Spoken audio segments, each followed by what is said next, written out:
आज बताऊंगी image formation by convex mirror. हमने कॉन्वेक्स मिरर लिया, दिस पॉइंट इज कॉल्ड पोल।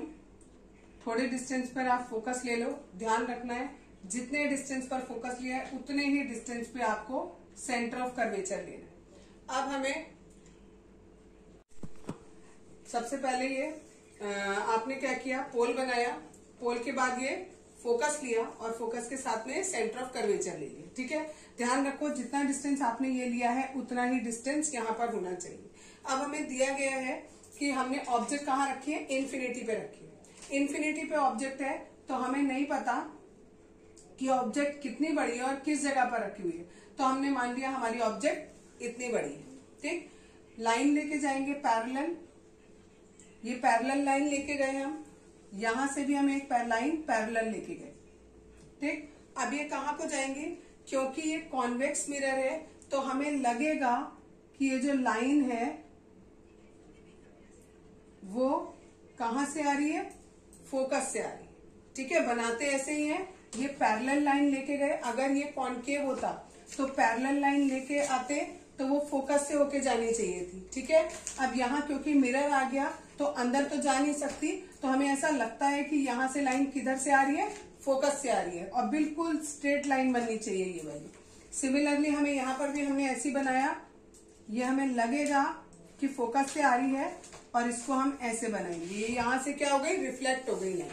ठीक, तो जो भी आपका ऑब्जेक्ट होगा उसका जो, अगर वो इन्फिनिटी पे रखा है तो उसका जो इमेज बनेगा वो हमेशा कहाँ बनेगा, फोकस पे बनेगा।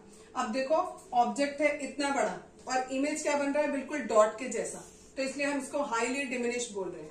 कहां पर बन रहा है, एफ पर बन रहा है, मिरर के पीछे बन रहा है, बिहाइंड द मिरर बोला, और वर्चुअल है और इरेक्ट बनेगा। अब दूसरी पोजीशन देखेंगे, अब हमने ऑब्जेक्ट को कहाँ रखा है, बिटवीन इन्फिनिटी एंड पोल। ठीक है, जो हमारा कॉन्वेक्स मिरर होता है उसमें हमारे 6 केस नहीं होते, केवल 2 केस होते हैं।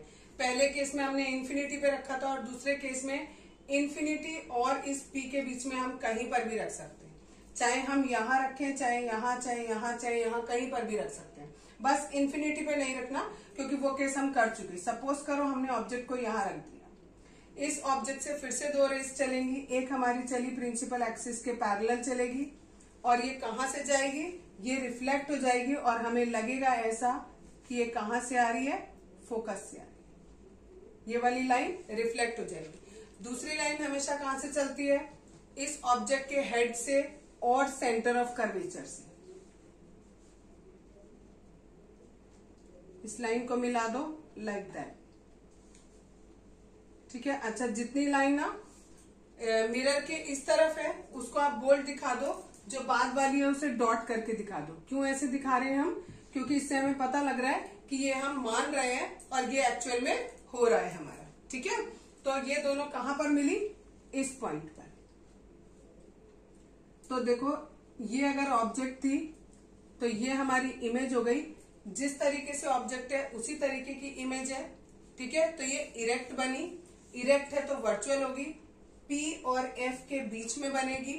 ठीक है, और बिहाइंड द मिरर, मिरर के पीछे बनेगी। अब मैंने ये केस बनाया, देखो इतनी दूर पे मैंने रखा। अभी मैं एक और केस तुम्हें दिखा रही हूं, अगर मैं इसी को और थोड़ा दूर रखूं, ठीक है, सेम कहीं पर भी रख दूं, मेरा हमेशा जो इमेज बनेगा वो हमेशा एफ और पी के बीच में बनेगा। अगर मैंने यहां पर ऑब्जेक्ट रखा, फिर से होगा, एक लाइन प्रिंसिपल एक्सिस के पैरेलल जाएगी जो हमें लगेगा कि कहां से आ रही है, फोकस से आ रही है, लेकिन इस डायरेक्शन में रिफ्लेक्ट हो जाएगी, और दूसरी लाइन यहां से और इस जगह से।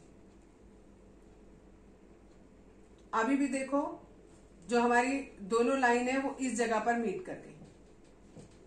ठीक है, तो हमेशा क्या होगा, चाहे हम इस डिस्टेंस में कहीं पर भी ऑब्जेक्ट को रख दें, जो हमारी इमेज बनेगी वो हमेशा इस P और F के बीच में बनेगी। जितना इसका साइज होगा उससे छोटी होगी और वर्चुअल होगी और इरेक्ट होगी और बिहाइंड द मिरर होगी।